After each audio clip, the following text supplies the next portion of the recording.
आप देखो, पेट्रोल देखो, गाड़ियाँ खराब हो रही हैं, रोज़ वो बोले कि नहीं कुछ नहीं हो रहा, सब चंगा है, पर नहीं है।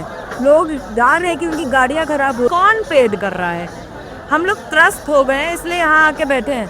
क्या हमें जो पेड है, जिनको आराम से जो बड़ा-बड़ा पैसा खर्च करके कर सकते हैं ना, वो लोग एसी के कमरों में बैठे हैं, वो लोग संसद में जाके बैठते हैं। हम नहीं है जिनको पे कर रखा है। क्या पे कर रखा है आपको? ये करना पड़ेगा।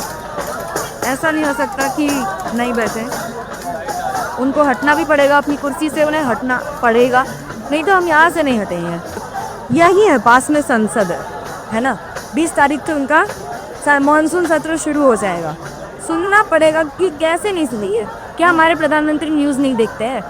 जो न्यूज़ देखते होंगे मेन स्ट्रीम मीडिया वाली, वो सब तो बिकी हुई है, वो उनकी जय जयकार गाते हैं रात भर।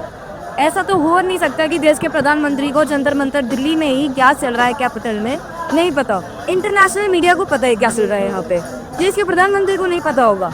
उनको पता है, सब पता है, और वो टैक्टिक्स अपनाते हैं। उनके पास इतनी हिम्मत है कि देश के छात्रों को दहशतगर्द बोले, आतंकवादी बोले, उन पर इतनी हिम्मत है। और ये सारी हिम्मत इतने सालों से जो हमने उन्हें सर पे चढ़ा रखा है कि लो हर मोदी घर मोदी, क्या नहीं, कुछ नहीं करा उन्होंने, बर्बाद कर रहे हैं देश, और उनको हटना पड़ेगा।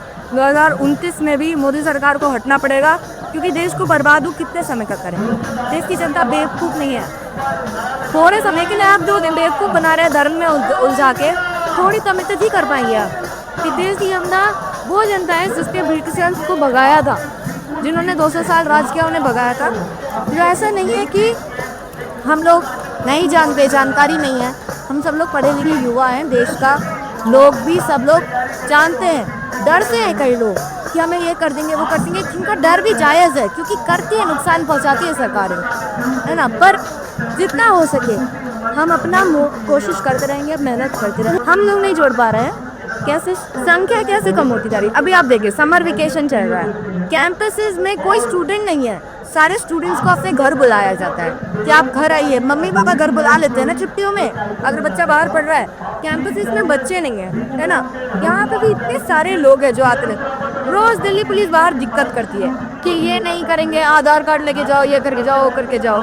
तो कोशिश है, ऐसा नहीं है कि लोग यहाँ नहीं। आप ऑनलाइन देखो, बहुत सारे लोग ऐसे नहीं आ पा रहे हैं यहाँ, पर वो सपोर्ट में है पूरे देश भर के।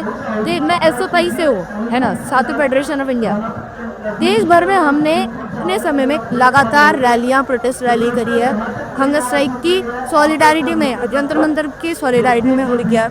रोज़ हम कोशिश करें नए नए तरीके निकाल सके जिससे हम इंटरेस्टिंग बना सकें इस प्रोटेस्ट को और लोगों तक पहुंच सके। हम अपनी पूरी कोशिश करें। और कई सारे लोग हैं, मुझे रोज़ मैसेजेस आते हैं कि हम आना चाहते हैं, आप बताइए हम कैसे मदद कर सकते हैं, हम नहीं आ पा रहे हैं। तो ऐसा नहीं है कि लोग आना नहीं चाहते या फिर उनको कोई दिक्कत। देखिए, उनको जो बुलाए, एक बार मैंने एक रील देखी थी कि गलगोटिया यूनिवर्सिटी और इस सारी यूनिवर्सिटी को बस भर के अटेंडेंस के नाम पे छात्रों को इनकी रैली में ले जाया जाता है। ठीक है, यहाँ किसी को अटेंडेंस नहीं मिलेगी, यहाँ किसी को पैसा नहीं मिल रहा है आने के लिए, बल्कि लोगों का पैसा खर्च हो रहा है, यहाँ के मेहनत लग रही है। तो लोग यहाँ असली में आ रहे हैं। जो उनकी बड़ी बड़ी सभाओं में लोग बैठे होते हैं, वो सब पेड होते हैं, वो सब वहाँ पे आते हैं और ये करते हैं, वो कॉलेजों से भर के लाते हैं। तो वो असली नहीं, वो चाहे कुछ भी कहते रहे, सच्चाई हम और आप देख रहे हैं, है ना। देख रहे हैं कि झुग्गियों में कितना दिक्कत है, उनके घर गिरा दिए जा रहे हैं, फलाना जगह कितना दिक्कत है, वोट काट रहे हैं, वोट चोरी कर रहे हैं, सब हम देख रहे हैं। हम बेवकूफ़ छात्र नहीं है, हम पढ़े लिखे लोग हैं जो त्रस्त हैं। और अभी जो पढ़ा लिखा नहीं है, उनको ना पढ़ा लिखा ना बनाया गया है, अनपढ़ बनाया गया है इस सरकार के द्वारा। क्योंकि अगर ज़्यादा अनपढ़ होंगे तो इनके भक्त ज़्यादा बनेंगे, अगर अनपढ़ कम होंगे तो इनको सवाल करने वाले ज़्यादा बनेंगे। वो लोग जो देश को असली में आगे बढ़ाना चाहते हैं तो वो सवाल करेंगे। एक्टिव सिटीजन होने नाते हमें 9वीं क्लास में पढ़ाया जाता है कि आपको डेमोक्रेसी में अपनी सरकार से सवाल पूछना होगा। हमने बनाई है वोट देके सरकार, वो खुद भगवान के द्वारा अपॉइंट करे गए राजा नहीं है।